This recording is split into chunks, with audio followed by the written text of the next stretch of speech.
Welcome to Pod Caviar. It's Tony, and I got Graham from One Graham Army in the building, as usual. Watching some NFL Red Zone real quick. I'm just going to put the phone right there. All right.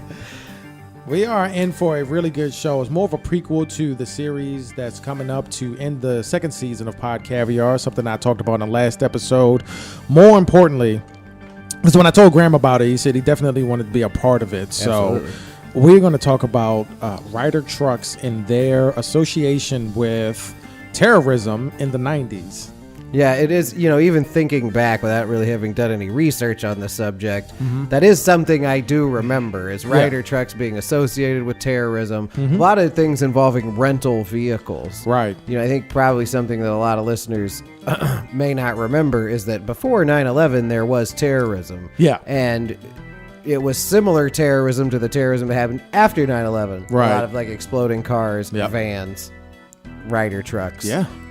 But it did happen before it became a major focal point. Yeah, and the thing is, more than likely, back then, I believe it was just the general, the ease of renting vehicles in general, and I don't want to, I didn't find anything that specifically said this is why terrorists use Ryder Trucks, but the thing that I did find was the response from Ryder, and more importantly, the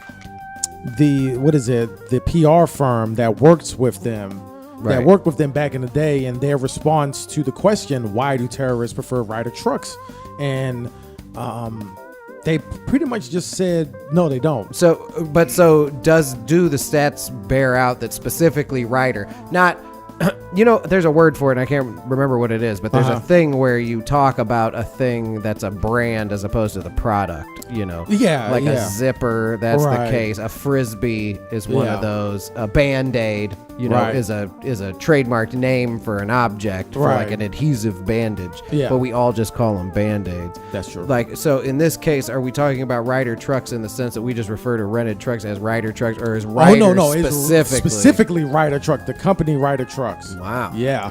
Okay, so I guess, just off the top of my head, my first guess would be that maybe their marketing was such a wide umbrella. And maybe that's what it was, maybe it was the head, marketing. Like, you want to rent a truck? One of the responses was, we're at the forefront of our industry, like they're the leader of the industry and everything. I imagine that would come up. And they weren't. Statistically speaking, UHaul was kicking their ass. They had more than half. Wow. They outdid them by more than half. So there's way more U-Haul trucks out there than Ryder Trucks. Wow. See, that would be my question was, and it makes sense that they said that because I believed it when you told me they said it. Right. You know what I mean? But yeah, that is nuts if you consider that there was a bigger, well, maybe that's part of what became so appealing for them was that they were so desperate to outdo U-Haul that they're like, oh, sure, Mrs. Rothenstein, and it's like a giant burly white dude with a shaved that's what I was going to head. bring up. Maybe it was You know just what I mean? easier to rent Ryder Trucks because they just wanted to catch up to U-Haul. Yeah, they wanted to move units. Yeah. But then you got to think there's three different events. Terrorism. The first one, I think the first one was like the Trade Center bomb, number one. Was it a Ryder truck? Yeah, it was. Oh. Yeah. See, I didn't know that. Yeah. And then the second one, it was in Miami. Somebody rented a Ryder truck and ran some German tourists off the road and killed them. Damn. Yeah. And then the third one was Oklahoma City. So yeah, it does seem to be a preference there. Exactly. Now, could it possibly be economics too, though? That if you're not returning the truck, you've had to spend budget on constructing an explosive, right? Or concocting a manifesto of some kind. At the very least, has some sort of overhead. Yeah. So maybe Ryder Trucks were the most economic option. Maybe, but I didn't look up the prices from back then. But I know from myself, renting trucks is not really expensive. No, you can do the local share or whatever it's called, and that's only $20. So I don't know what it was like back then, but yeah. When I moved into this house, the place I moved out of was tiny, so I moved all my stuff in 2 van loads, whatever that U-Haul van or it was U-Haul, U-Haul van thing. Yeah. It's plenty big enough to whatever. Yeah. Yeah, you don't need the biggest truck. You know it all. Yeah. Sorry, I'm peeling liquid latex off the back of my head. Well, I don't want to reveal too much, but me and Tony did some fun Halloween stuff. But yeah, I mean, there's something to the rental thing, though. You know, I don't know if I've ever mentioned it on here, and maybe I've never mentioned it on my podcast. Have you seen the movie Canadian Bacon recently? Do you know about that movie? I have heard of it, but I haven't seen it. It's a movie that I watched, you know, in the late 90s, early 2000s. It was a movie I really enjoyed. It's got John Candy in it, and what it focuses on is the end of the Cold War, this sort of like dearth of a need to construct nuclear weapons, build armaments. You know, America was without a common enemy. Right. And so, and it actually, I didn't realize it until years later. It was actually directed by Michael Moore. Oh, shit, really? It's hysterical, too, just for the record. Really? It's the last full movie John Candy made. Oh, shit, okay. I know Wagons West or whatever he was in, but he passed away before that movie was finished being filmed. And it is hysterical. Yeah. It's an absolute laugh riot. But, so this weird storyline that he came up with for this comedy where America is without a common enemy, it's all these guys sitting around, you know, at the war room. Alan Alda plays the president of the United States. Rip Torn, I think is his name. The guy from Men in Black. That's hosting an intergalactic hacker. That guy is in it as like his chief of staff, like the lead general. Right. And they're trying to come up with an idea of who to make as an enemy. At the end, it turns out they go with Canada. Really? Which is funny, right? It leads to all kinds of hysterical shit. But in the middle of that conversation in this movie that was made in the 90s, someone suggests, what about international terrorism? And the Rip Torn guy, or whatever his character's name is like, we can't declare war on a bunch of guys riding around in exploding rental cars. Yeah. Shit me. I know people can't see my face right now, but when I finally rewatched that movie, it was like a couple years ago, and I was like, holy shit. Yeah. Like, and just not to derail this, but I was watching the CNN series, the 90s, where they go through all the events of the 90s. Very good series. But there was one where they were talking about Donald Trump, and the dude was like, he said he was going to run for president, and then he went bankrupt and had an affair and then racked up all this debt. He was like, well, I guess he's going to run as a Democrat. And I started laughing. I was like, well, and the guy said it back in the 90s. So it was like, you know, it's one of those slow burning jokes where you're like, when you laugh at it back then, like, that'll never happen. And then, and now you laugh at it now, like, like, oh, shit. Oh, fuck. Yeah, it's one of those things. Yeah, definitely. The Ryder Trucks, though, it reminded me of that thing in Canadian Bacon where the guy says, we can't declare war on a bunch of people riding around exploding rental cars. And then we did. Yeah, that's exactly what we did. Because we needed a common enemy, and what we came up with was the least common enemy you could possibly come up with. Like, this is a common enemy of America. And all of a sudden, Iran's like, well, they're our enemy, too. Yeah. And you're like, fuck you guys. Yeah, but you're our enemy. God damn it, you don't say that. Like, no, we got a coalition. You're not part of it. But it was just weird. But Ryder Trucks had something that, as we all know, we've been trained. Terrorists aren't the smartest people in the bunch. They're not smart. Agreed. They're lucky. But Ryder Trucks had the VIN number of the truck imprinted on the axle of the truck, the rear axle. So in Oklahoma City and the first Trade Center bombing, that's how they found out it was a Ryder truck. But that does sound very familiar. The familiar. Trade Center bombing happened first, so you would think that maybe pick a different company. Yeah. Or just buy a fucking truck, you know. Yeah, or you're Timothy McVeigh and you live in Oklahoma and you're like a white supremacist, anti-government, insane person. Yeah. Don't most of you all own trucks? Yeah. Well, I guess that would be the concern, though, is you wouldn't want to be connected to one of those trucks. Yeah. Or you could probably steal a truck. Yeah. That's a lot logistically, though, considering what he was planning. Well, yeah. Yeah. That's...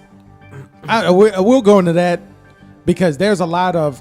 To me, and I have some proof to go along with it, did a lot of research, there's a connection between the people who did the first Trade Center bombing and Timothy McVeigh.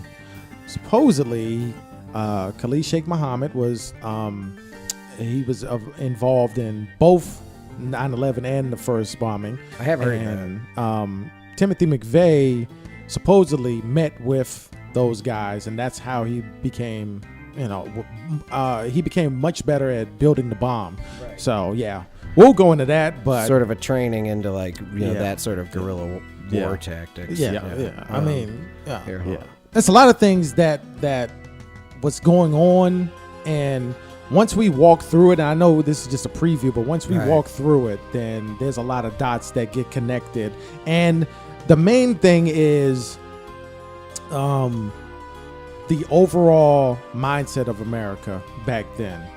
There was a lot of, it was almost carefree because absolutely people didn't really give a shit, Yeah. We were the people that lived after Pearl Harbor, but not through Pearl Harbor, but then we ended up living through 9/11. So in between that, although there have been instances of terrorism, there wasn't really something that brought us together as much as a 9/11 did. Yeah. And I would argue too, though, that in my lifetime, one of the biggest boners ever committed by this country is that after 9/11, we could have nuked. Yeah. We could have nuked Pakistan. And they'd have been like, Osama bin Laden's in Pakistan. He's responsible for this shit. We could have fucking turned Pakistan into glass. Yeah. And everyone would have been like, all right. Dude, there were American flags flying in the streets of countries all over the world. Right. Because to this point, it had been a long time since we just CIA dicked ourselves into a dictatorship, or unleashed our army on anyone. The world perceived America very differently in the way, obviously we were doing ill shit, but it just wasn't, what would be. And after 9/11, the entire world was like, fucking whatever. I mean, that's how we end up in Iraq. Yeah. That's very simple. Yeah. It's very, you look at the mindset of the average person. Even then, when I lived there, I didn't think about it until we were bombing Iraq, till they showed that on TV, us bombing Iraq. I remember being in the break room in the Air Force, this doesn't seem right. Yeah. But all the way in the run up to it, when they were like, we have to invade Iraq, something, 9/11, something, weapons of mass destruction. Everybody in Congress was like, fuck yeah, let's do it. And then when it turned out to be horseshit, just everybody in Congress wanted to act like, they misled us. That's what it was. They misled us. But you would think, you have the power to authorize war. Yeah, and every other intelligence agency on the fucking planet was like, what? Yeah. Like, our country will support you anywhere you go. But what now? What? I feel like that happens a lot towards America now. Yeah, now it's the norm. Oh, yeah, now it is. But back then, it's like, really? And it goes to show, even with the presidency now, which isn't the best in the world, not to get too deep into that, but it's like... No, I think that's a fair statement. I think there's a lot of things that come up where other intelligence agencies are like, what are you guys doing? What the fuck?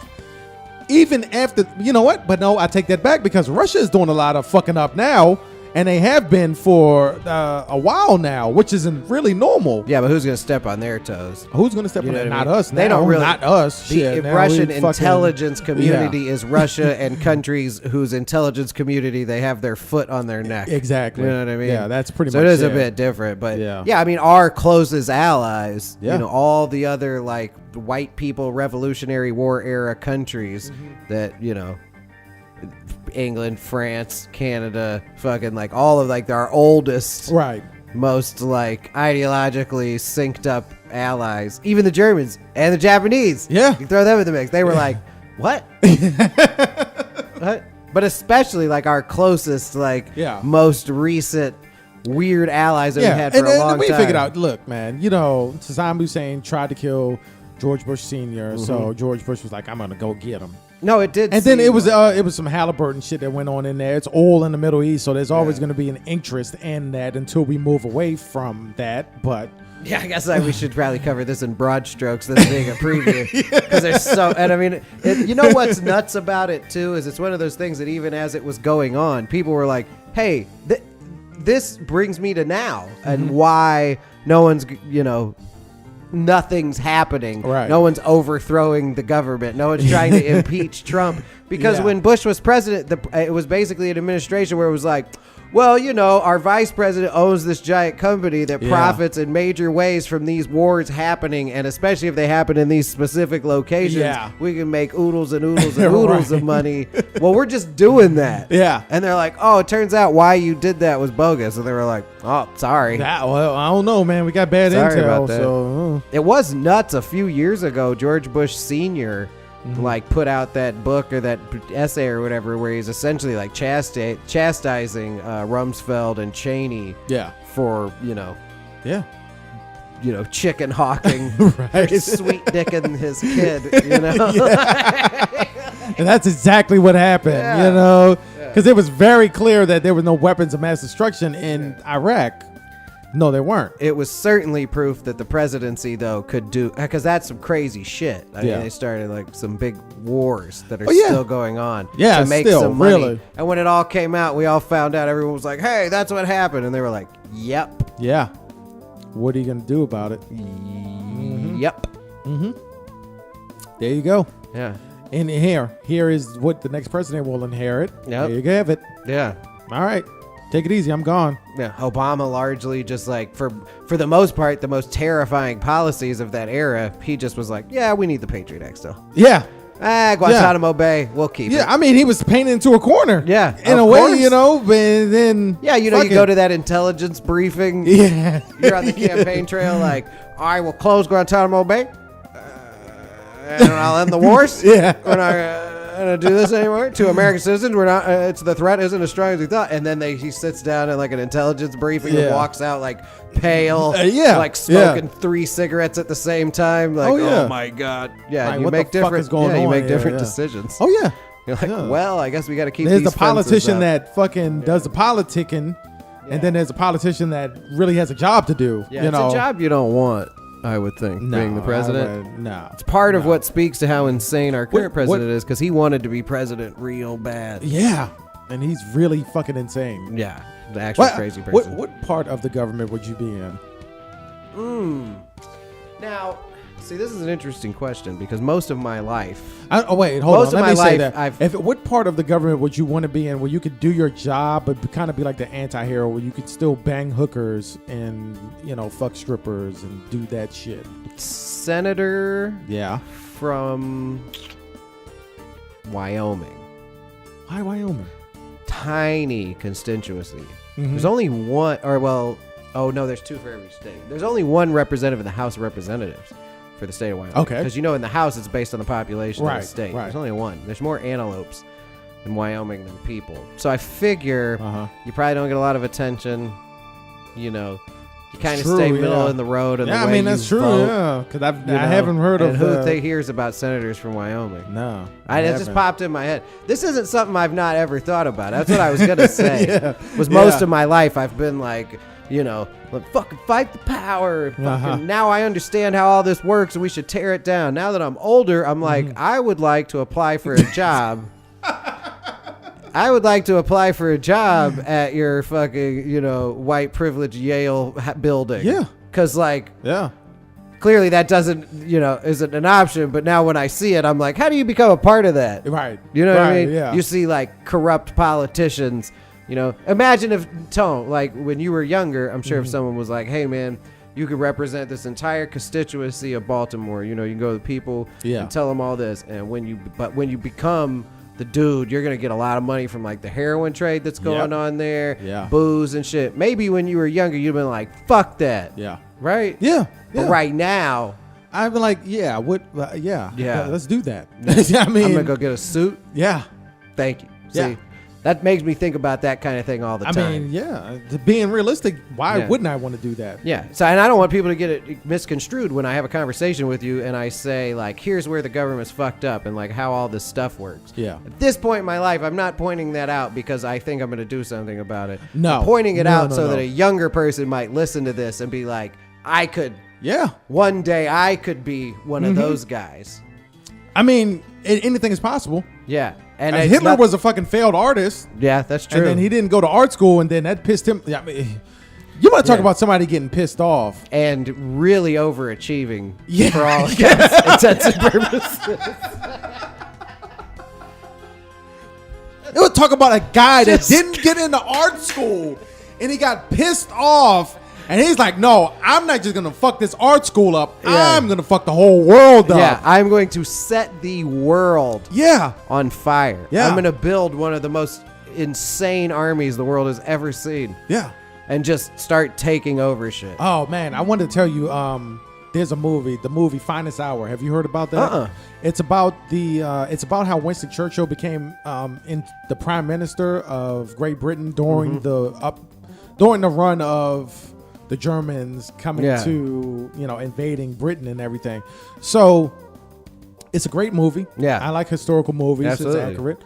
And it gives us a real good insight of that time period and how the government worked over there as opposed to here. Yeah. And there was one time when he called America and was like, hey, man, the Germans are coming. They're going to fuck us up. Can you help us a little bit? Like, we bought planes and bombers from you and shit. Can we give it to it? Yeah. And America was like, look, man, we're not in the war yet. We signed this treaty that keeps us out of there. So I don't know what to tell you. And Can't they was really like, help. and then Churchill was like, can you take it to Canada? Because the royal family, they're all connected and everything. The Commonwealth there. Right. Yeah. And then he's like, can you take it to Canada? And then America was like, we can't move them with motorized vehicles. Maybe we'll send them there, and then you can drag them across the border with horses. What? That was that was really fucked up. That was a dick move by America. That's a very bureaucratic American move. That's a very very early insight into American legal loopholes. Exactly. Although if you do it to the British, you kind of got to be like, I learned it from watching you, Dad. Yeah, I mean, yeah. Where do you think we got this from? Yeah. Yes, it's the dick move. I know Germany is going to, they're going to tear you all a new asshole. Yeah. It always cracks me at up the same when people, time, when fucking people in Europe are like, we don't really have racism. And you're like, we learned it from watching you, Dad. Right, yeah. Shut the fuck up. Shut the fuck up. Yeah, but that's a great movie, man. And then also, I've completely forgotten where we were going with any of this. Are you still like keeping track of any of this? Yeah. Right. I'm gonna grab us some beers. Okay. In the Parliament, they have anybody can look this up. And it's something that I wish that we did in America is that they have what's called the Prime Minister's Questions, with a Prime Minister, whoever it is. They even did it back then. But whoever the Prime Minister is, they would go to the Parliament, and then the opposition would say something, and then the Prime Minister would have to respond to it. It really makes whoever the representatives are, it makes them step up and actually know what the current issues are and with their constituents, because they have a chance to talk directly to the Prime Minister and then get an instant response to it. And if the Prime Minister says something and doesn't do it, then when it's time to elections and all that shit, then that's how you do it. Look, politics is maybe the greatest chess game ever. Right. And it doesn't, not even just American politics, but politics in general, either macro or micro, Yeah, I would say at this point, American politics, though, is really just, I imagine every political seat as like sort of like a tunnel. Yeah. And like you're trying to cram somebody into those tunnels. Oh, yeah. But you have to be part of one of these two groups to get anyone in that tunnel. Exactly. But the deal is once you're in that tunnel, you get the money that goes to that. Right. At the end of that tunnel, there's some money, right. And you because get a lot of people don't know that there are. We know about the Democrats and Republicans, but there are other. What is it called? Parties. Parties that don't get that much attention because of the Democrats and Republicans. Yeah. You got like the Green Party, and then shit. There's all sorts of various independent parties in this country. Yeah. I mean, there's a Communist Party in this country. They don't secure any votes, but I mean, they exist. They were very popular back in the day. Yeah, but the side note. Yeah, the deal though being with that is that there's a thing in American politics that's called political co-optation. Okay. Which is where like you can think, if you think back to Clinton and Dole and Perot, or Clinton and Bush and Perot. Yeah. The deal was Ross Perot would come out and he would say things that people would say, "Oh shit, I like that." Yeah. And then the two big sides would see that, and one of them would adopt that philosophy. Yeah. And then the other one, they basically just pick that corpse clean of talking points. And that's what destroys that third party. That's true. I mean, really, in the UK, you have the, what is it, the Tories and the Labour Party or whatever, the Conservatives and the Labour Party. But they have a few other political parties. A lot of political systems in Europe have third and fourth and fifth parties sometimes that gain traction. But the way they affect the electorate is by getting elected to a few of those seats. And sometimes, like in the British Parliament years ago, the Conservative Party actually had to form a coalition government with, I believe it was David Cameron and Nick Clegg and the Liberal Democrats or whatever. They were ideologically opposed governments, but in order to have enough seats to form a government, as they describe it, they had to form a coalition government. It's very strange the way they do it, but that is the deal. They campaign on a party line, and they say, we're going to do this. They elect a prime minister. Prime minister automatically gains control, like his party gains control. But like you said, if they don't do the stuff they said, generally it just flips. It would be a vote of no confidence, and then the prime minister is out. Yeah, and and actually in a lot of European countries, it's very easy to be like, oh, this ain't fucking working. We'll have another vote. The problem in America is it costs $1 billion or whatever to run for president. Right. Whereas like in the UK, it costs like 10 million pounds. You know what I mean? It's very different. And it really, you have to throw a fucking spectacle in this country. It holds them to a certain level of responsibility, because at any given moment they could be like, hey, you're not doing your fucking job. You're out of here. Whereas in America, you got to fucking impeach and then convict and all that shit. It also makes it more realistic, too, though, because in those countries, if you have to have an election, it doesn't cost $1 billion. Right. You know what I mean? Yeah. Shouldn't cost that much money to run for president of this country. No.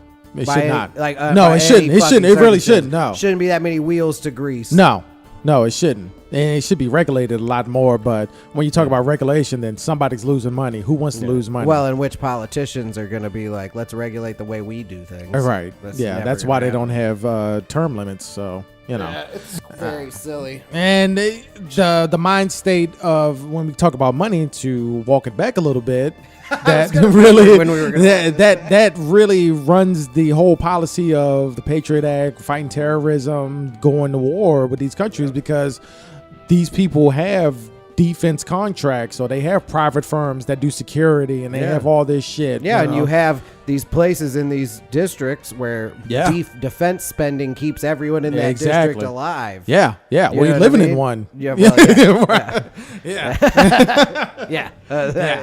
go. Exactly. But there's plenty of places in this country that could survive without it, but there's also like huge swaths of, especially like in the South and like in the like arid west of this country, where the military and like government spending allows there to be so many humans existing. You know? Right. So there's a shitload of humans where we live. I mean, there's like 750,000 people. Easily just subsisting off the existence of there being a military installation. Of course. That's nuts. Yeah, it is. But that's why they call us the military complex. Yeah, it is the industrial complex.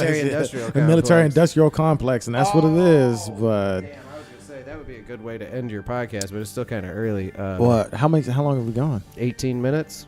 We could do that. Yeah, we could do it. Yeah, it's only a preview, so yeah. Let's see. Well, you say some more stuff, and I'll pull up. All right, go ahead. 443-747-1417 is the number to get in touch with Pod Caviar. You may text and call that number, leave a voicemail, and then anything that's interesting or that's worth a response, I will respond to, and then you'll get some shine on the podcast. Shirt Caviar is still up and going. I just bought some shirts from Shirt Caviar, and they're amazing. You want to talk about good quality graphic t-shirts designed by myself. That's my company, and should be a 1 gram Army podcast shirt coming up. Yeah, I'm working on that and some other designs, but the 2018 designs are really good. There's a lot of things that you can go through, and if you find something that you like, the shirts are about $20-$25 at most. I try to keep the price down as much as possible, and you really get a high quality shirt. I always wear the shirts. You've seen me on them. on One Gram Army and Pod Caviar, the Pod Caviar Instagram and all that, wearing these shirts. They're really good shirts. And Graham, go ahead and drop your number that I can't remember. Yeah, that's fine. You can only remember so many. Right. But yeah, if you want to leave a message and be featured on the One Gram Army podcast, dial 847-665-9238. 847-665-9238. The One Gram Army podcast is available. Look, there's a 50-50 shot if you're listening to this podcast that you can listen to mine on it. But there's so many other options.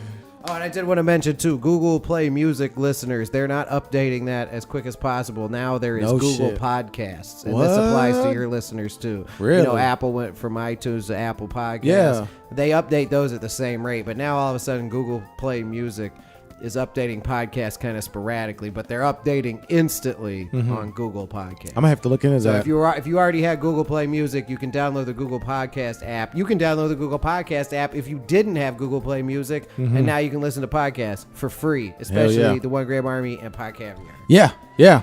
And I appreciate you featuring the last episode on your One Gram Army where Absolutely. we did the Diet Love Pass. Some of our best work. Yeah, that shit was crazy, and I really think we solved it. But no, we definitely solved that shit. Case fucking closed there. Yeah, undoubtedly. Well, we're gonna solve 9/11 in the next couple weeks. Hell yeah, we will. Yeah, we got this shit. Nothing to it. Firing on all cylinders. Absolutely. Yeah, I'm telling you.